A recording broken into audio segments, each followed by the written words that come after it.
नमस्कार, आप देख रहे हैं TV9 भारतवर्ष का डिजिटल प्लेटफॉर्म और आपके साथ एक बार फिर मैं हूं आयुष मिश्रा। 32 साल से वो गाबा जो गढ़ माना जाता है ऑस्ट्रेलियाई क्रिकेट टीम का, जहां पे एक भी टेस्ट मैच पिछले 32 सालों में नहीं गंवाए उन्होंने, वहां पे भारतीय टीम जो कि अपने इनएक्सपीरियंस खिलाड़ियों के साथ मौजूद थी चौथे टेस्ट मैच के लिए।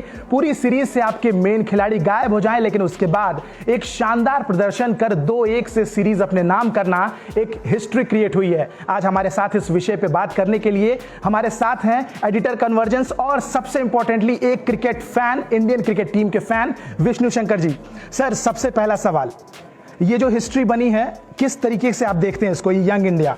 आपको याद होगा पिछले टेस्ट में रविचंद्रन अश्विन और टिम पेन जो कप्तान है ऑस्ट्रेलिया के, उनके बीच में एक हल्की सी तकरार हुई थी और उन्होंने पेन ने अश्विन को स्लेज करते हुए बोला था will see you at Gabba, जिसके जवाब में अश्विन ने कहा था will see you in India, come to India and that will be the last match of your career. मेरे ख्याल से India showed them today at Gabba और बहुत संभव है ये टिम पेन का कप्तान के रूप में आखिरी टेस्ट मैच होगा। लगातार बॉर्डर गावस्कर ट्रॉफी हारने के बाद शायद हो सकता है टिम पेन का ये आखिरी टेस्ट मैच हो। कितना इंपॉर्टेंट था यंग इंडिया के लिए इस तरीके से गेम दिखाना, क्योंकि आपके पास कोहली नहीं है, आपकी जो लीडिंग बॉलिंग अटैक था पिछले 2019 वाली सीरीज में, उनमें से कोई भी बॉलर इस टेस्ट मैच के लिए मौजूद नहीं था। आपके पास ईशांत नहीं है, बुमराह नहीं है, शमी नहीं है। उसके बाद इस यंग बॉलिंग अटैक के साथ आप आए और जिस तरीके से रहाणे ने कैप्टनसी की, ये बड़ा अजीबोगरीब टेस्ट सीरीज है ये वाली, क्योंकि कोहली पहले टेस्ट के बाद चले गए और उसके बाद जो एक इंजरीज का सिलसिला शुरू हुआ, उससे ऐसा लग रहा था कि हिंदुस्तान कई बार तो तीसरे और चौथे टेस्ट मैच में 11 फिट खिलाड़ी शायद मैदान में उतार भी नहीं पाएगा। लेकिन ये हिंदुस्तान की जो बेंच स्ट्रेंथ है, इसमें एनसी ने बहुत बड़ा रोल निभाया है और जो मैच प्रिपेयर्डनेस है उन खिलाड़ियों की जिनको मौका कम मिल पाता है किसी भी लेवल पे, खास करके टेस्ट मैचेस में, उनको जब मौका मिला, जिसमें सिराज थे, जिसमें शार्दुल थे, जिसमें वॉशिंगटन सुंदर थे, इन लोगों ने मौके का फ़ायदा उठाया और दिखाया कि उनमें दम है और उनको सीरियसली कंसिडर करना चाहिए टेस्ट के क्रिकेट के लिए। और आज जो हुआ है वो अभूतपूर्व है। इसमें शुभमन गिल, जिनका ये पहला टेस्ट मैच था, ऋषभ पंत, जिनको काफ़ी मौके मिले हैं, इस बार भी मिला, और आज जो उन्होंने करके दिखाया वो ऐतिहासिक है भारत के लिए। ब्रिस्बेन में ये पहली जीत है, वो इससे पहले कभी नहीं जीते थे। आज जो हुआ है वो भारतीय क्रिकेट टेस्ट क्रिकेट इतिहास में स्वर्णाक्षरों में लिखा जाएगा। स्वर्णाक्षरों में लिखा जाएगा, लेकिन स्वर्ण अक्षर में लिखने के पीछे जो एक बहुत बड़ी वजह रही वो थी ऋषभ पंत की ये शानदार ताबड़तोड़ पारी। टेस्ट मैच के लिहाज से इस पारी को हम बहुत ताबड़तोड़ कहेंगे और सबसे इंपॉर्टेंट गेम चेंजिंग इनिंग। तो ऋषभ पंत की इस इनिंग पे क्या कहेंगे? मेरे ख्याल से ऋषभ पंत ने आज दिमाग से खेला।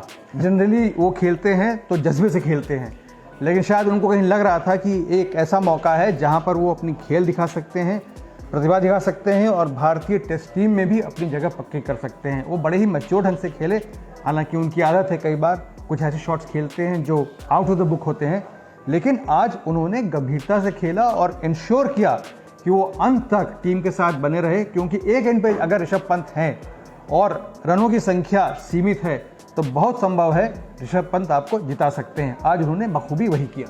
यानी कि एक तरीके से कहें तो अपनी टीम में उन्होंने जगह फिक्स कर ली है कि आप कहीं भी ना जाएं। As a wicket keeper batsman Rishabh Pant is all. जरूर, अब ऋषभ पंत भारतीय टेस्ट टीम में भी और T20 में भी भारतीय चयनकर्ताओं के लिए पहली चॉइस होंगी, इस पर कोई शक नहीं है। कोई शक नहीं है। लेकिन एक और वैसे तो इस पूरी सीरीज में भारतीय टीम के लिए बहुत सारे ऐसे खिलाड़ी थे जिन्होंने गेम चेंजिंग मोमेंट्स क्रिएट किए, लेकिन आज के इस मुकाबले में, इस पूरे टेस्ट मैच में 7 इंपॉर्टेंट विकेट्स और 67 रन की वो पारी जब 186 पे 6 डाउन थी India. Shardul Thakur man of the match award के शायद संभव है, वो हो सकते हैं, शुभमन गिल भी हो सकते हैं, ऋषभ पंत भी हो सकते हैं, लेकिन हाँ, शार्दुल ठाकुर ने जब भी उनको मौका मिला, पिछली बार भी और इस बार भी, बखूबी निभाया। इसलिए मैं कह रहा हूँ कि भारत की बेंच स्ट्रेंथ अच्छी है और इनको भी मौका मिलना चाहिए। अब जो सीरीज होने वाली है घर में भारत में इंग्लैंड के साथ, इनमें निश्चित ही इन गेंदबाजों को मौका मिलेगा, विशेष करके शार्दुल ठाकुर को, जो हिंदुस्तान में बहुत अच्छी गेंदबाजी करते हैं, दिमाग से करते हैं, क्योंकि उनको पिच की और अपनी सीमाओं की समझ है। ओके, अपनी लिमिटेशंस का उन्हें पता है। लेकिन एक और जो यंग स्टार, यंग बॉलर जिसको सीरीज में मौका मिला, मोहम्मद सिराज, जिस तरीके से उन्होंने इंप्रेस किया, अभी तक ये हो रहा था कि भारतीय टीम का जो यंग खेमा है, फास्ट बॉलिंग अटैक है, वो इस समय वर्ल्ड में वन ऑफ द बेस्ट है। लेकिन उसमें भी जो वन ऑफ द बेस्ट के 3 कंटेंडर्स हैं, 4 कंटेंडर्स हैं हमारे, वो बाहर हो चुके थे। उसके बाद मोहम्मद सिराज का इस तरीके से आना और वो पहले इनिंग में 5 लेना, बिल्कुल सेकंड इनिंग में इंपॉर्टेंट, बिल्कुल बहुत बड़ी बात है। और मोहम्मद सिराज ने अपनी भूमिका बखूबी निभाई, मौके का भरपूर फ़ायदा उठाया। जो उन्होंने 2 टेस्ट खेले उनमें उनकी भूमिका भारत के लिए निर्णायक रही है। उन्होंने जिस तरह गेंदबाजी की ऑस्ट्रेलियाई पिचों पर, जबकि उनको ऑस्ट्रेलिया में खेलने का ये पहला अनुभव था, वो काबिल तारीफ़ है। और जाहिर सी बात है, उन्होंने आपके जो फ्रंटलाइन गेंदबाज थे, बुमराह थे, शमी थे, उनकी कमी खलने नहीं दी। ये अपने आप में इतना बड़ा अचीवमेंट है जिसका वर्णन किया नहीं जा सकता, जिसको किसी तरीके से कम करके नहीं आंका जा सकता। मोहम्मद सिराज इस बार लास्ट के 2 टेस्ट में भारतीय बॉलिंग के स्पीयर हेड रहे। बिल्कुल, मोहम्मद सिराज जिस तरीके से उन्होंने गेंदबाजी की इस टेस्ट मैच में, तो खासकर वो लीडिंग फ्रॉम द फ्रंट जिसको कहते हैं। लेकिन लीडिंग फ्रॉम द फ्रंट की अगर बात करें तो कप्तानी पे बात जरूर आती है। बिना विराट कोहली के टेस्ट टीम की कप्तानी करना ऐसे 2 इंपॉर्टेंट मैच में, जहां आप 36 पे ऑल आउट होकर लौट रहे हैं, सीरीज के शुरुआत में ही पहले टेस्ट मैच में आप 36 पे ऑल आउट हो गए, उसके बाद आप अजिंक्य रहाणे के हाथों में कैप्टेंसी आती है और वो किस तरीके से टीम को लेकर आगे बढ़ते हैं और अंत में 2-1 से इंडिया सीरीज जीत गई। उनकी कैप्टेंसी पे क्या कहना चाहेंगे? अजिंक्य रहाणे गॉड सेंट थे इंडियन टीम के लिए। विराट कोहली के जाने के बाद न सिर्फ आपका सबसे बेहतरीन बल्लेबाज सीरीज से बाहर हो गया था, बल्कि एक बहुत ही एग्रेसिव कप्तान मौजूद नहीं था भारतीय टीम को लीड करने के लिए। ऐसे में अजिंक्य रहाणे, जो कि उप कप्तान रहे हैं भारतीय टेस्ट टीम के कई बार, उन्होंने उनको बखूबी रिप्लेस किया। एक तो उनका टेम्परामेंट विराट कोहली से बिल्कुल अलग है, वो ज़्यादा फिस्ट पंचिंग वगैरह में विश्वास नहीं रखते, लेकिन मैच के पूरे जो भी मैच की प्रगति हो रही है उसमें उनकी पूरी पकड़ रहती है। जिस तरीके से उन्होंने फील्ड सेटिंग्स की, जिस तरीके से उन्होंने बॉलर्स को इस्तेमाल किया, उनको रोटेट किया, ये सब काबिल तारीफ़ है। भारत को कोहली के अलावा टेस्ट टीम के लिए एक और ऑल्टरनेटिव मौजूद है टेस्ट टीम में कप्तानी करने के लिए। ओके, तो उसके साथ साथ उनकी बैटिंग बखूबी बहुत अच्छी रही। उन्होंने एक शतक भी बनाया और वो अच्छा खेले।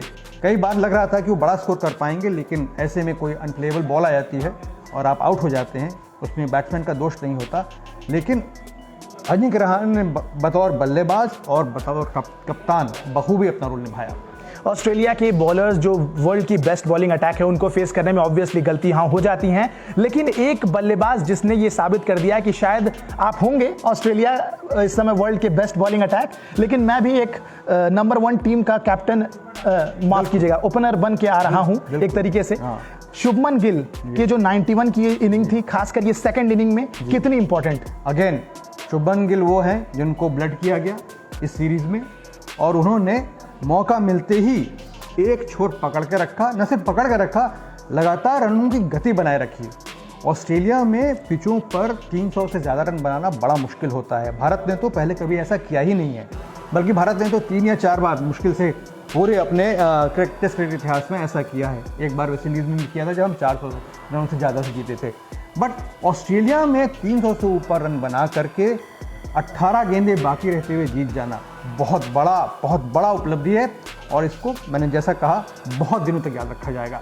बहुत दिनों तक याद रखा जाएगा, यानी कि इतिहास रचा जा चुका है। भारतीय क्रिकेट का वो स्वर्णिम दौर जो चला आ रहा था, वो अभी भी खत्म नहीं हुआ है, वो जारी रहेगा जैसा कि सर ने बताया। और ये सीरीज एक और उस स्वर्णिम अक्षरों में लिखी जाएगी जरूर भारतीय क्रिकेट इतिहास में। जिस तरीके से भारत ने 36 रनों पे पहले टेस्ट मैच में, आपको याद दिला दूं, एडिलेड के पहले टेस्ट मैच में भारत 36 रनों पे ऑल आउट हुआ था, और वो एक मोराल डाउन करने वाली चीज होती है। जिसके बाद भारतीय टीम ने शानदार कमबैक किया, अगला टेस्ट मैच ना सिर्फ जीता, उसके अगले टेस्ट मैच में एक इंपॉर्टेंट मैच जहां इंडिया हार सकता था उसको ड्रॉ किया, और वो ड्रॉ करने के बाद आखिरकार इस फाइनल टेस्ट मैच में, जहां तीसरे, पांचवें और आखिरी दिन आपको 300 से प्लस स्कोर चाहिए जीतने के लिए, आप सक्सेसफुली उसको चेस डाउन करते हैं। और बहुत सारी बीच बीच में पैचेस में बहुत लोगों के योगदान रहे हैं इस जीत में।